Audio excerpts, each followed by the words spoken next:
When Songs Disappear by Olivia Puccini. Chapter 1. This time, I needed to win. I'm a pastor. For years, I tried to hide who I was. I hated the way the air was sucked out of the room when I said the words pastor or missionary. I especially found this to be true when speaking with U.S. Embassy diplomats while living 8 years in Yerevan, Armenia. Alone in a foreign country, I hoped that they would accept me, give me friendship and a piece of home. Life seemed easier for them. Free Amazon shipments from America, special houses with extra large refrigerators and freezers, a security detail that checked their kids' school and homes, and access to my favorite TV channels. And the walled embassy compound had every expat mom's dream. An American-style playground with slides and miniature roofs and bright blues and reds, even a grocery store that sold boxes of Pop-Tarts or Kraft mac and cheese. A few expats with a Christian background smiled when I mentioned being a pastor and begged to know all the details, but most felt uneasy once I said the P word and looked for an easy way to exit the conversation. "Oh, that's my husband over there. It looks like he needs me," quickly crossing the room with a wine glass and miniature quiche in hand. They avoided eye contact or any possible future friendship. I soon learned. Living in Armenia allowed me to cover up my profession with a more socially accepted title, humanitarian aid worker. We did humanitarian aid work, so it wasn't a lie, but it was not the main reason we were there. When I tried to say the title that would give me acceptance, it didn't work either. People always sense when you are uncomfortable. The pause before you speak, the eyes that wander away when hiding something. June 2003, I landed in Armenia. The marathon started that day. My husband Nick and I had prepared for this our entire lives. We were both pastors' kids, aware of the great highs and lows of ministry.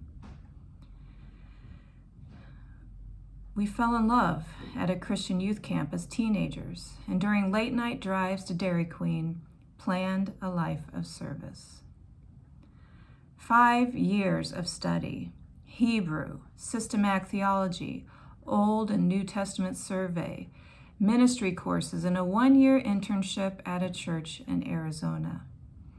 To this theological core, Nick added an emphasis on cross-cultural ministry and church planning, while I completed 2 degrees in things I loved, music and English. My mother says I was born with brown hair, long enough to tie in a bow, and the talent of constant wailing. Clipped into one of the very first bucket-like car seats of the 1970s, my desperate parents drove through the streets of Kansas City until the soothed movement of tires on pavement lulled me to sleep. They always felt I was frustrated about something. Perhaps I was trying to sing. Authors sometimes say that it is impossible for them to not write. Words have been their constant companion. They were born to do it. Although I am a writer, I never felt the same about getting words on paper. Every day I wake up and after drinking a warm chai latte laced with too much honey, make my fingers tap at letters until some sort of story emerges. But it was impossible for me to not sing. I was born with long hair, a stubborn soul, and a voice that had to make melodies soar. Those 3 things never left me. The months before leaving for 20 years of missions work overseas, my weekdays were filled with 120 children at the local Yamaha music school. I attempted to teach their munchkin fingers to tame the sounds of 88 black and white piano keys into some semblance of a beautiful song. Simultaneously teaching 12 children with 12 noisy pianos and 12 parents staring at me was never supposed to be easy. Some children attacked the piano and banged it into submission, becoming quite good players by the age of 6. Other kids would allow their parents to press down their lifeless fingers to form a song while looking elsewhere, dreaming of being outdoors, sledding, or building a cockeyed snowman.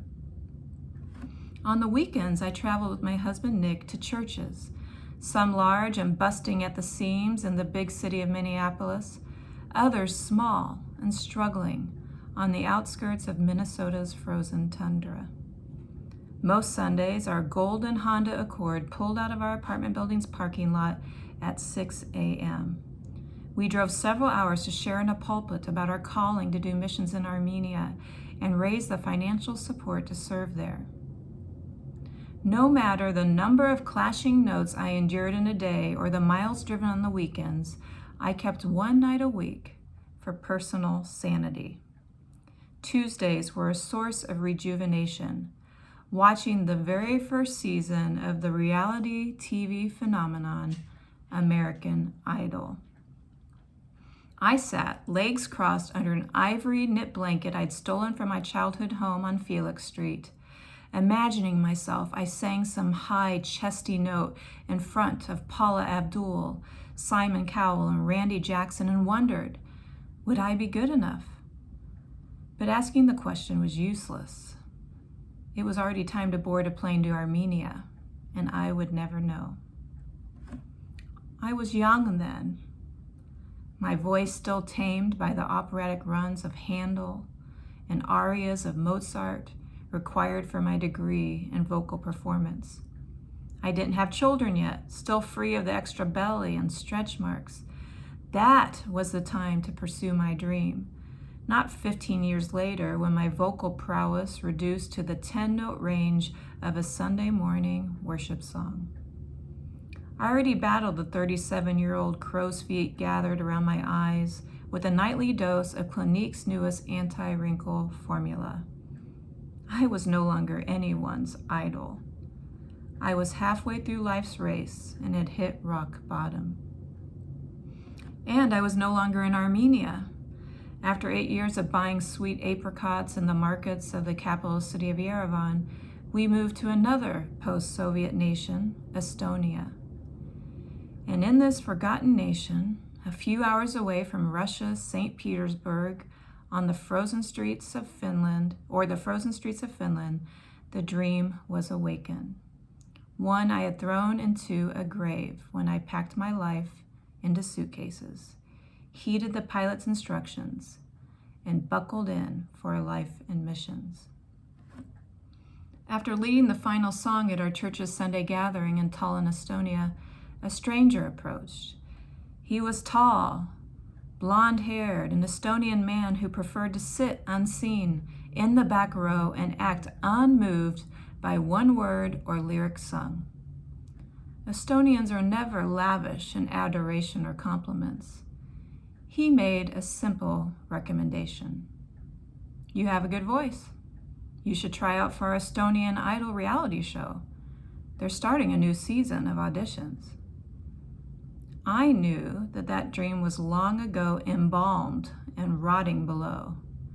No, I'm sure I'm way too old for that. Don't they have a maximum age to even audition? Not the Estonian version, he said in the typical Scandinavian way that discourages any questioning of expertise. Well, I'm still too old. I don't have a chance. Well, I think you would. Consider it. I never saw him again. He returned home to his lunch of black bread topped with Baltic herring and sliced boiled eggs, yellow centers atop shiny silver scales. I returned to my apartment on Sakala Street with the zombie of my dreams following my every move, arms outstretched, trying to feed its death with my life. I stirred that evening's meal of mac and cheese and envisioned myself on the country's main concert stage. I look 10 years younger thanks to the show's great wardrobe, hair, and makeup team. My strong voice fills the hall from slanted floor to high ceiling. It obliterates the wispy folk voices of my tall, blonde opponents who still kept their day jobs as runway models. While I watched the yellow cheese film off the evening's dishes, I started to dream, something I had forbid myself since I agreed to follow Nick to Armenia. In my mind, I was already living on the stage, and above the soapy water, I cracked a smile. One man's voice aroused an army of the dead, ready to fight for some sort of atonement for my sacrifice. I want to audition for Estonian Idol. We walked along the cracked cement boardwalk that lined the Baltic Sea. To our left stood a remnant of the Soviet Union's lack of taste, a huge cement structure decorated in graffiti and crumbling at the base of something beautiful. Nick was surprised by my declaration. Perhaps he too noticed the wrinkles that not even the best night creams could dissolve. His tall frame leaned down to grab my hand. Sure, Liv, you can do it, but I also think you're setting yourself up for disappointment. You don't believe I'm good enough? Compared to the masses lined up to audition for American Idol, I knew the small population of Estonia could render me a final chance to realize my dream before turning 40, the age when starting a music career seemed impossible. No, I know you will have one of the best voices in the competition, no doubt, but they're not looking for the best voice. His once blonde hair, now brown and speckled in gray, was no match for the sea wind bombarding us. They're looking for someone they can market, someone young, someone who they can make a lot of money off of, some 20-year-old Estonian. It's not really about talent. Well, I disagree. Look at Adele. Look at Celine Dion. They're no Taylor Swift. Their voices move people, and the entire world recognizes it. Nick's hair seemed to flap back and forth with concern. Well, I'm just afraid you're going to get hurt. I think I know what they're looking for, and I'm afraid you will take the rejection as a judgment of your talent. And it's not that. You have one of the best voices I've heard, Livy. I dropped his hand and made sure the distance widened between us. I stopped to lean over the limestone wall. The small beach was scattered with Estonians on a rare warm day. Some shivered or gave muted shrieks as they attempted to swim in the cold summer water of the far north. Young women in bikinis laid on their bellies, reading books atop colorful towels. Grandmas laid chest up and topless, big bellies and skinny legs exposed, to absorb every last ounce of sun before a long winter. I know I'm your husband, but I'm not just saying that, Liv. I couldn't let him convince me to leave a dream again. When I was 23, I stood atop the old stone arch bridge over the Mississippi River and pleaded, couldn't we meet in the middle, do ministry in America instead of a far-off country? He could follow a portion of his dream, and I could have a chance at a portion of mine. But I was no match for Nick's mastery of the art of persuasion. In another life, Nick must have been a top lawyer driving a BMW to and from work, earning green from his ability to argue freedom for the underdogs of the world. My argument to stay safe in the United States, close to my family and within reach of my potential, disintegrated. No match for the defender of his dream. All I could do was rest my case, begin to pack suitcases, and sell my furniture to the highest bidder. This time, I needed to win. And my refusal to back down resulted in the purchase of a round-trip bus ticket to become the first American to win Estonia's Idol.